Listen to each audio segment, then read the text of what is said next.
Hello viewers, I doctor SBK Lal welcome you all in my YouTube channel. मेरे YouTube channel में आपका बहुत बहुत स्वागत है। अगर आप इस चैनल पर नए हैं तो चैनल को सब्सक्राइब कर लें ताकि ढेर सारी ज्ञान की बातें, कोर्स से संबंधित बातें और पढ़ाई की बातों पर जो वीडियो मैं इस पर अपलोड करते रहता हूं वो आप तक पहुंचे और आप नई नई चीज़ों को सीख सकें।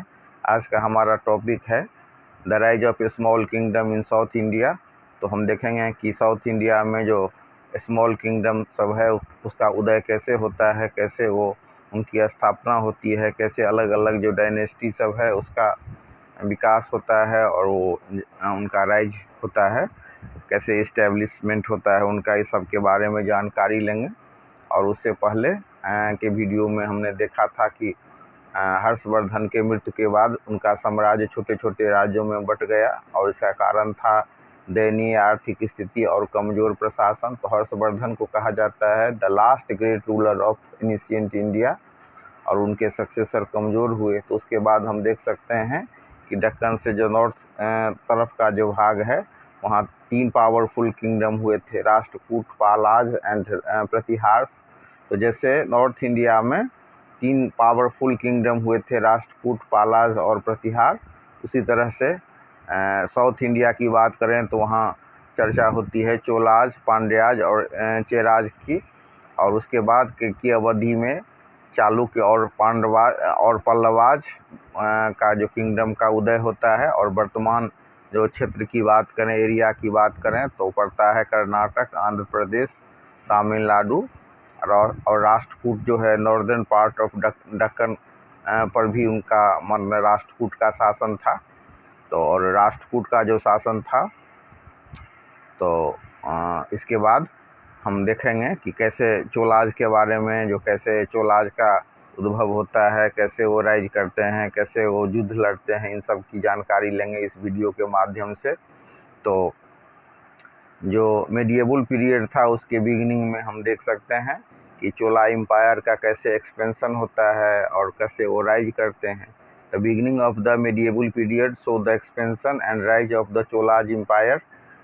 तो चोला एम्पायर का जो विस्तार होता है और वो जो उनका जो राइजिंग होता है वो मेडिएवल पीरियड के बिगिनिंग में होता है। और उन्होंने पल्लवाज किंग को हराया था।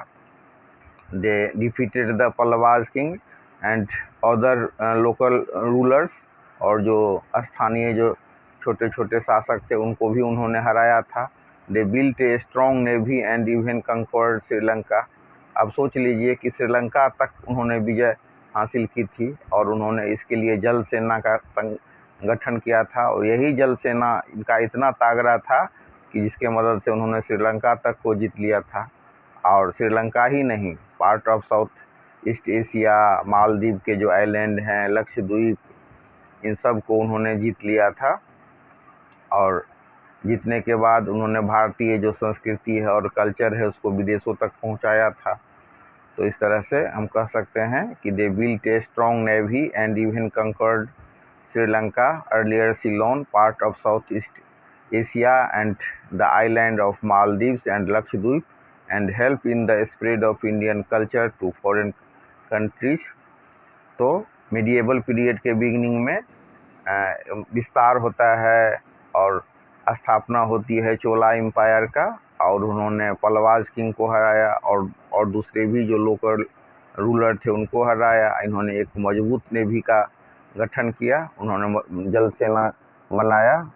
इतना ये मजबूत था जिसके मदद से इन्होंने श्रीलंका, साउथ ईस्ट जो एशिया है उसके पार्ट को, मालदीव को और लक्षद्वीप को भी उन्होंने जीत लिया था। और चोला किंगडम जो विस्तार था वो नेल्लूर से पुदुकोटा तक और मैसूर से मद्रास तक था। The founder of Chola was Vijayalaya who defeated Pallavas. अब ये जो चोल वंश के जो संस्थापक हैं उनकी बात करें तो उनका नाम है विजयालय। ये आपको ध्यान में रखना है कि चोलाज जो किंगडम है उसके संस्थापक कौन थे, तो विजयालय थे।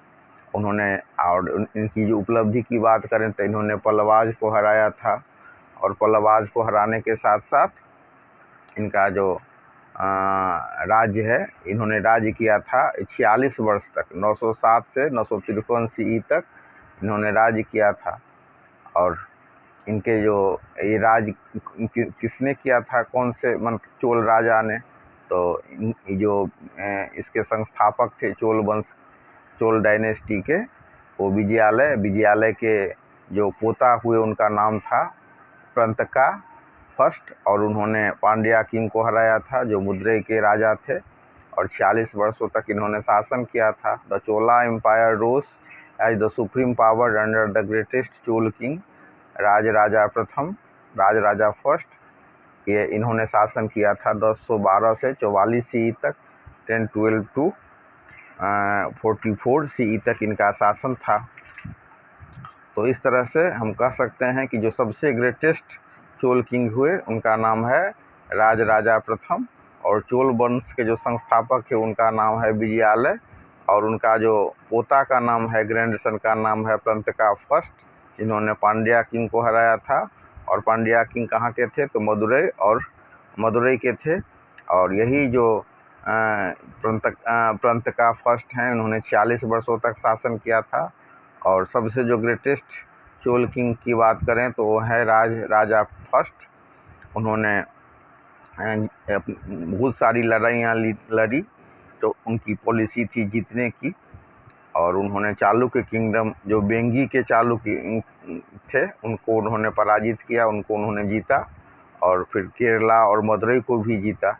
उन्होंने बहुत ही प्रसिद्ध एक मंदिर बनाया जिसका नाम है राजराजेश्वर। कहाँ पर अवस्थित है ये, तो तंजौर में अवस्थित है। और अगर हम इसके दीवार को देखें तो उस पर इनके विजय गाथा को उत्कीर्ण किया गया है, उसको लिखा गया है। तो हम कह सकते हैं कि the Chola empire rose as the supreme power under the greatest Chola king Rajaraja first 1012 to 44 CE. He pursued a policy of conquest for 14 years and conquered the Chalukya kingdom of Bengi and captured Kerala and Madurai. He also built the famous temple Rajarajeshwar at Tanjore. The wall of the temple depicts his conquest. तो इसमें चोलाज में जो important बात है कि इसके संस्थापक हुए विजयालय, और विजयालय के जो पोता हुए, ग्रैंडसन हुए, उनका नाम है प्रंतका फर्स्ट।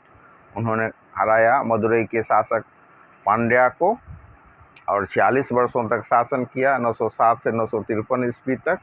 और जो सबसे ग्रेटेस्ट चोल किंग हुए राजराजा प्रथम, उन्होंने 14 साल तक अपना विजय अभियान चलाया, लड़ाइयाँ लड़ी, और बेंगी के चालुक्य को उन्होंने जीता।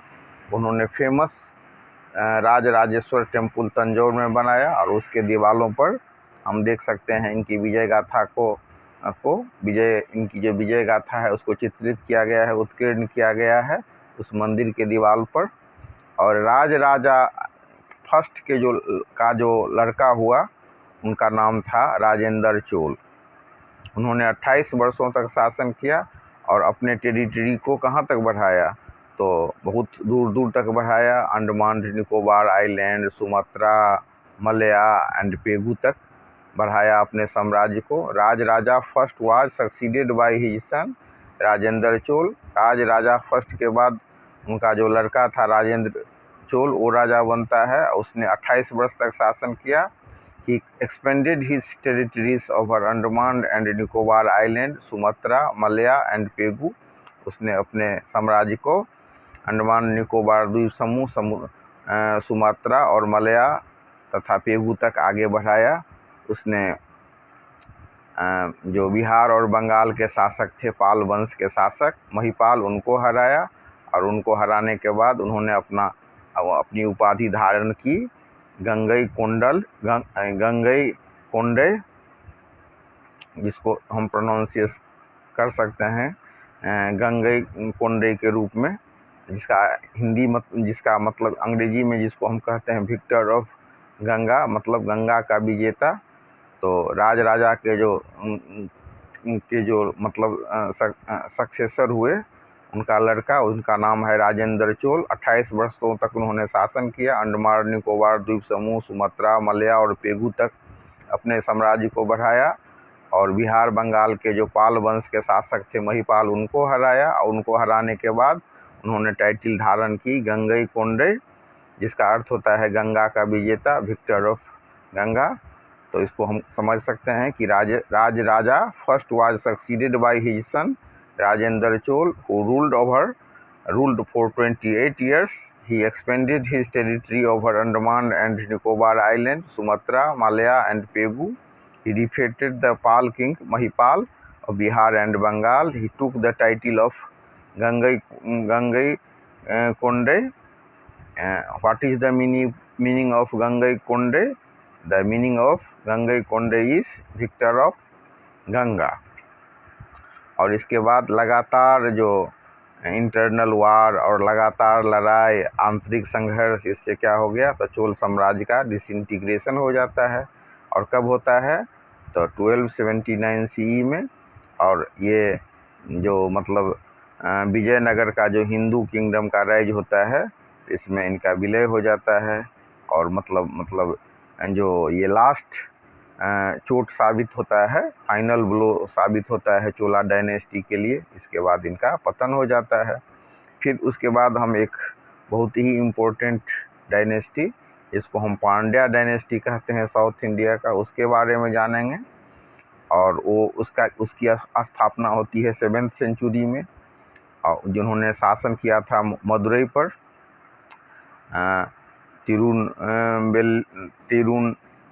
तिरुनेलवेली पर और त्रावणकोर के कुछ भाग पर। The kingdom of Pandyas was established in the 7th century CE. They rule over Madurai, Tirunelveli and part of Travancore.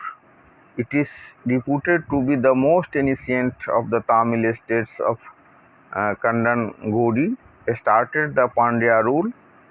His son Maruvarman Avani Sulemani came into conflict with the Pallavas. तो अब अगर हम पांड्यास के बारे में अध्ययन करें तो हम देख सकते हैं कि 7th सेंचुरी CE में जो किंगडम ऑफ पांड्याज है उसकी स्थापना हुई। और उन्होंने मदुरई, तिरुनेलवेली और त्रावणकोर के पार्ट पर शासन किया।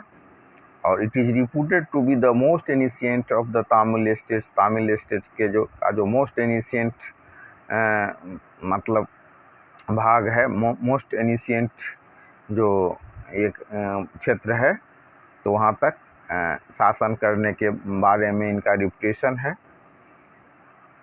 और ये जो क्षेत्र है जो most ancient of Tamil state, वो है कंडन, वो वहाँ पर उन्होंने शासन किया था। और ये पांड्या रूल की स्थापना किसने की थी, किसने इसकी शुरुआत की थी, तो कंडनगोरी नाम के जो शासक थे उन्होंने पांड्या डायनेस्टी की शुरुआत की थी। और कंडनगोरी जो इनकी शुरुआत किए, फिर इनके जो लड़का हुए मरुवर्मन अवानी सुलेमानी, उन्होंने भी बहुत लड़ाइयाँ लड़ी और पल्लवास को उन्होंने हराया था। और पल्लवास को हराने के लिए उन्होंने क्या किया था, तो चोलास के साथ उन्होंने संधि कर ली थी। तो हम कह सकते हैं कि the kingdom of Pandyas was established in the 7th century CE. They rule over Madurai, Tirunelveli and part of Travancore. It is reputed to be the most ancient of the Tamil states. कंडनगोरी started the Pandya rule. कंडनगोरी ने Pandya rule की शुरुआत की थी, स्थापना की थी। His son मरुवर्मन Avani Sulemani came into conflict with the Pallavas. इनका जो लड़का है उसका नाम है मरुवर्मन अवानी सुलेमानी। तो जो कंडनगोरी जिन्होंने पांड्या रूल की शुरुआत की थी, तो उनका लड़का का नाम हो गया मरुवर्मन अवानी सुलेमानी। इन्होंने पल्लवाज के साथ लड़ाइयाँ लड़ी थी और पल्लवा को हराने के लिए इन्होंने चोला राजा के साथ संधि कर ली थी। He aligned with Cholas and defeated the Pallavas. The Pandyas carried on frequent wars with Sri Lanka के साथ इन्होंने कई लड़ाइयाँ लड़ी। और in the 11th century they were compelled to submit to the supremacy the mighty Cholas। लेकिन मतलब 11th सेंचुरी में ये जो शक्तिशाली चोला थे उसके अंदर में आ गए। But in the 13th century they asserted their independence again। लेकिन 13th सेंचुरी में इन्होंने अपने आप को स्वतंत्र घोषित कर दिया। और किस राजा के शासन में, किस राजा के शासन के अंडर में इन्होंने अपने आप को स्वतंत्र किया था? तो उस राजा का नाम था जलवर्मन सुंदरा पांड्या। तो बहुत प्रतापी राजा हुए जलवर्मन सुंदर पांड्या, और उन्होंने शासन किया था 1251 से 1272 तक। और इनके समयावधि में पांड्या के शक्ति में बहुत विस्तार हुआ। इनका साम्राज्य भी बहुत दूर दूर तक फैला। लेकिन जब साम्राज्य बहुत बड़ा हो गया तो फिर सिविल वार शुरू हो जाता है, मतलब गृह युद्ध शुरू हो जाता है। आपस में ही लोग लड़ने लगते हैं। फिर गद्दी के लिए भी जो जागीरदार हैं, सूबेदार हैं, वो सब लड़ाई शुरू कर देते हैं और इससे इनका पतन हो जाता है। और इनके पतन का एक और कारण है मुस्लिम आक्रमण। तो unfortunately a civil war broke out among a number of contenders to the throne, which sealed the fate of this kingdom. The Muslim invaders plundered and looted the kingdom and made it weak. In the 16th century, the Pandya kingdom was absorbed in the kingdom of Vijayanagar। फिर विजयनगर का जो kingdom है उसमें ये absorb हो जाते हैं, मिल जाते हैं। विजयनगर का जब साम्राज्य होता है वो पांड्या को आपस अपने में मिला लेता है। अब हम चर्चा कर लेते हैं थोड़ा सा गवर्नेंस इन साउथ इंडिया। तो जो राजा होते थे वो पूरा हेड ऑफ द स्टेट होते थे। और ये जो राजा का पोस्ट होता था वो चुनाव से नहीं होता था बल्कि हेरिडिटरी होता था। और इनका जो प्राइम ड्यूटी था लोगों की रक्षा करना इंटरनल डिस्टर्बेंस से और एक्सटर्नल अटैक से। इनके जो राइट होते थे अनलिमिटेड होते थे। और सेंट्रल एडमिनिस्ट्रेशन जो डिफरेंट डिपार्टमेंट में विभाजित था। The king ran the administration with the help of ministers. राजा अपने मिनिस्टर्स के मदद से शासन को चलाते थे। किंगडम जो प्रांत में विभाजित होता था, the kingdom was divided into provinces. और प्रोविंसेस को हम कहते थे वहाँ के लोकल लैंग्वेज मंडलम्स। और प्रत्येक जो प्रोविंस है वो एक ऑफिशियल के कंट्रोल में होता था और ऑफिशियल राजा के इंस्ट्रक्शन के मुताबिक काम करता था। और इकोनॉमी की हम बात करें तो इकोनॉमी का जो मेन सोर्स था वो रेवेन्यू था। और वो फिक्स था कि जितना प्रोडक्शन होगा उसका 1/3 जो टैक्स लिया जाएगा। The land revenue was the main source of income. It was fixed at 1/3 of the produce by the Chola rulers. The economic condition of the people was good. Agriculture, trade and weaving were the chief occupation of the people. तो इस समय में आर्थिक स्थिति अच्छी थी। खेती, व्यापार और बुनकर वाला जो काम सब था वो मुख्य पेशा में आता था। The irrigational facilities were well developed which increase the agriculture yield. अब सिंचाई का जो साधन था, जो फैसिलिटी था वो बहुत इम्प्रूव्ड था, डेवलप था, जिसके कारण कृषि उत्पाद में वृद्धि होती थी। Chola rulers spend a major part of the income on public welfare. Chola जो राजा थे, चोल डायनेस्टी के जो रूलर्स थे, चोला रूलर्स, वो जनता के भलाई के लिए बहुत काम करते थे। अब इसके बाद हम चर्चा करते हैं सोसाइटी का। The society of south India was also caste ridden like that of north India. उत्तर भारत के तरह भी यहाँ पर कास्ट सिस्टम था। ब्राह्मण जो और क्षत्रिय ये डोमिनेटेड थे और डोमिनेट करते थे किस पर? तो लोअर कास्ट पर। तो उसके बाद जो the peasant tilde the land which belong to the rulers of the temples। तो कास्ट सिस्टम यहाँ भी था। और उच्च वर्ग में आते थे ब्राह्मण, क्षत्रिय, वो लोअर कास्ट पर डोमिनेट करते थे। जो पीजेंट कृषक लोग अपने ज़मीन पर खेती करते थे। जो ज़मीन the peasants tilled the land which belonged to the rulers or the temples. तो राजा का जो ज़मीन होता था या टेम्पल का जो ज़मीन होता था उस पर वो खेती करते थे। इसके बाद हम चर्चा करते हैं रिलीजन का। The religion played an important part in the life of the people in South India. Buddhism and Jainism were not popular there. जो धर्म बहुत महत्वपूर्ण भूमिका अदा करता था, जीवन का एक बहुत महत्वपूर्ण अंग था धर्म। और साउथ इंडिया में बुद्धिज्म और जैनिज्म जो बहुत ज़्यादा लोकप्रिय नहीं था। Hinduism was the most popular religion. सबसे ज़्यादा लोकप्रिय धर्म की बात करें तो हिंदुइज्म था। वैदिक सेक्रीफाइस वेयर क्वाइट कॉमन। वैदिक सेक्रीफाइस बहुत कॉमन था। The cult of lord Vishnu and lord Shiva also became important during this time. Kanchipuram was the important center of studies of Sanskrit and regional language like Tamil. It was also the center of pilgrimage for Hindu devotees. Hindu devotees के लिए बहुत important तीर्थ स्थल के रूप में कांचीपुरम स्थापित था। और फिर प्रसिद्ध था वो संस्कृत और जो क्षेत्रीय भाषा सब है उसके अध्ययन के लिए। भक्ति जो सेंट हुए उन्होंने रामायण और महाभारत के टीचिंग को लोगों तक प्रसार किया और लोगों को बताया। The epic were translated into many south Indian language. और बहुत सारे जो साउथ इंडियन लैंग्वेज थे उसमें इनका अनुवाद भी हुआ। द मेनी ग्रेट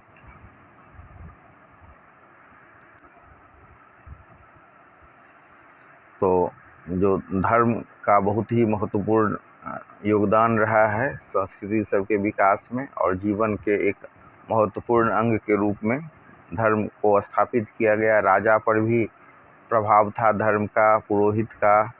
और जो इम्पोर्टेंट लॉर्ड थे उस समय में विष्णु और विष्णु लॉर्ड शिवा थे।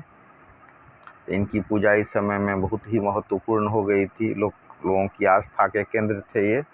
और एक जगह का चर्चा है जिसका नाम है Kanchipuram.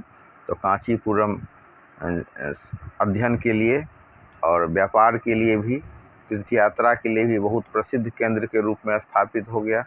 The religion played an important part in the life of people in south India. Buddhism and Jainism were not popular there. धर्म जो है जीवन का एक बहुत महत्वपूर्ण पार्ट बन गया था साउथ इंडिया में। बुद्धिज्म और Jainism were not popular there. Buddhism और जैनिज्म यहाँ लोकप्रिय नहीं थे। Hinduism was the most popular religion. Hinduism बहुत ही लोकप्रिय धर्म बन गया था। The cult of lord Vishnu and lord Shiva also become important during this time. Vishnu और शिव भगवान की पूजा यहाँ पर बहुत ज़्यादा होती थी। Kanchipuram was an important centre of studies of Sanskrit and regional language like Tamil.